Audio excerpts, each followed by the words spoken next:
ভেটকি মাছ নেই তো কী হয়েছে, আজ তোমাদের সাথে আমি শেয়ার করব হচ্ছে রুই মাছের কাটলেট। তো বাড়িতে তো রুই মাছ প্রত্যেক দিনই আসে, খুব ইজিভাবে বানিয়ে নিতে পারবে বাড়িতে থাকা রুই মাছ দিয়ে। যখন মাছগুলো অনেক দিন হয়ে যায় না, তখন আর ঝোলে স্বাদ লাগে না, তাই তখন আমি এইভাবে রেসিপিটা বানাই। মাছগুলো হালকা লবণ হলুদ দিয়ে সেদ্ধ করে নিয়েছি।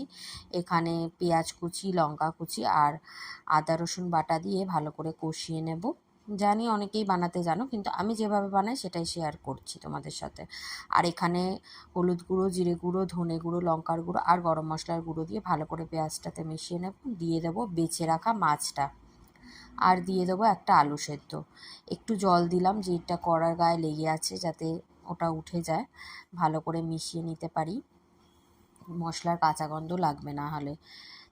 এরপর ধনে পাতা দিয়ে ভালো করে মিশিয়ে নিয়ে এটা শুকনো শুকনো করে নিতে হবে, নাহলে কি বলের আকার বা কাটলেটের আকার গড়া যাবে না। আর একটা পাত্রে ময়দা, কর্নফ্লাওয়ার, 1 কাপ ময়দা নিলে 1/2 কাপ কর্নফ্লাওয়ার নিতে হবে, আর দিয়ে দেবো গোলমরিচের গুঁড়ো, লবণ দিয়ে ফেটিয়ে রাখা ময়দার মধ্যে এই মাছের বলগুলো ডুবিয়ে ব্রেড ক্রাম না থাকলে বাড়িতে পাউরুটিকেও মিক্সারে ব্লেন্ড করে নিতে পারো, বা টোস্ট বিস্কুটকেও ব্লেন্ড করে নিতে পারো। এটা আমি টোস্ট বিস্কুট গুঁড়িয়ে নিয়েছি।